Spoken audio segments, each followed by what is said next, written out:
शक्ति का, लाल लाल रंग दिव्य शक्ति का विश्व पर है छाया।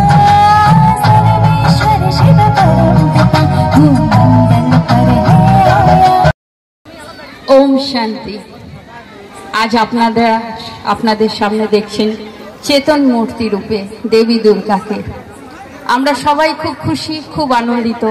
এই 4 দিন সবার বাড়িতে আত্মীয় স্বজন আসে, ভালো ভালো রান্না হয়, আমরা খুব আনন্দে থাকি।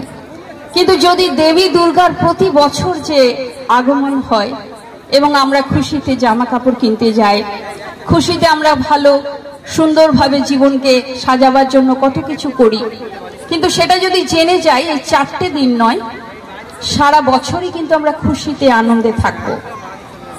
দেবীর আগমন কখন হয়? যখন দেবীর আগমন হয় তখন সৃষ্টি কেমন থাকে দেখবেন। দেবী যখন আসে আমরা ঘর সাফাই করি, ঘরকে সুন্দরভাবে পরিচ্ছন্ন করি, নিরামিষ ভোজন করি। এই 4টে দিন আমরা শুদ্ধ ভোজন খাই, কারণ দেবীকে আমরা খুব পবিত্র মানি। এবং এই দেবীর সাথে সাথে দেবতাও দেখি আমরা, লক্ষ্মী, সরস্বতী, গণেশ, কার্তিক, অর্থাৎ সপরিবারে দেখি। এই সপরিবার মানে পরিবার ছাড়া সংসার সুখের বা আনন্দময় হয় না, পরিবারই কিন্তু সুখের আনন্দময় করে। সেজন্য দেখা যাচ্ছে দেবী সপরিবারে আসছে।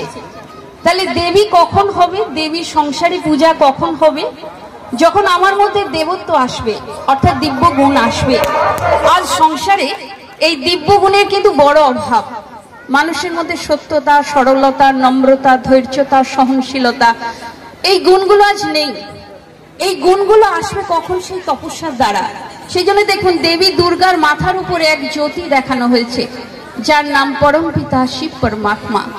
দেবী সেই শিব পরমাত্মা এই দেবীর সৃষ্টি করেছিলেন। এই সৃষ্টি একটা সময় স্বর্গ ছিল, ভারত সোনেকা চিড়িয়া বলা হয়, যেখানে 33 কোটি দেবী দেবতার পুজো ভারতবর্ষে হয়।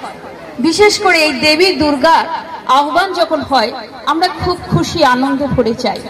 কিন্তু দেবী কি তপস্যা করে দেবী হয়েছিলেন? সারা বিশ্বে তার পূজা হচ্ছে। তার কারণ ওপরে দেখুন জ্যোতি শিব পরমাত্মাকে দেখানো হচ্ছে। সৃষ্টিতে দেখানো হয় যখন অসুরের আগমন হয় তখন নারী শক্তি সৃষ্টি করেছিলেন ব্রহ্মার দ্বারা। দেখানো হচ্ছে দেবীকে সৃষ্টি করা, যে অসুরদের সঙ্গে পেরে উঠছিল না, তখন কোন দেবতাই তাকে বিনাশ করতে পারছিল না। দেবতারা স্বর্গ রাজ্য থেকে নরকে পতিত হলো, অর্থাৎ সত্য থেকে কলিযুগে চলে এলো। অর্থাৎ একটা সময় মনুষ্য গুণে দেবতা ছিল, কিন্তু মনুষ্যের মধ্যে যখন দিব্যগুণ নষ্ট হয় সে তখন পতিত হয়। সেটাই শাস্ত্রে বর্ণনা করা আছে।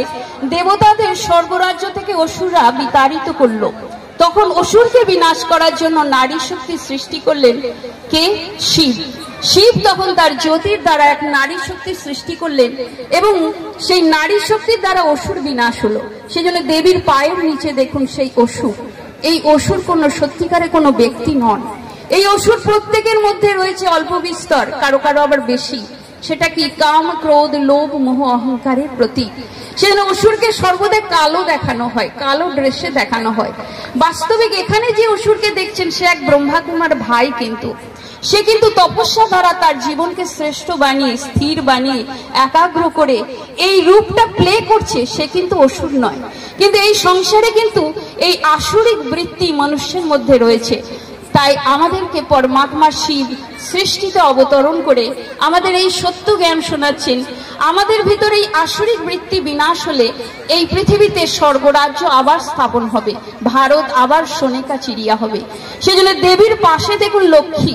লক্ষ্মী মানে যার মধ্যে লক্ষণ শ্রেষ্ঠ হবে, তখন আমাদের মধ্যে ধন সম্পত্তি প্রাচুর্যে ভরপুর হবে। সরস্বতী দেখানো হচ্ছে ধন সম্পত্তি কখন আসবে? যখন আমার মধ্যে দিব্য গুণ হবে। গুণের দেবতা, জ্ঞানের দেবতা, বিদ্যার দেবতা দেবী সরস্বতীকে দেখানো হয়। আজ আমাদের বিদ্যা বুদ্ধি জ্ঞানের অভাবেই তো আমাদের কর্মটা ভুল হয়। সেজন্য দেখানো হয়েছে দেবী সরস্বতীর পূজা হয়।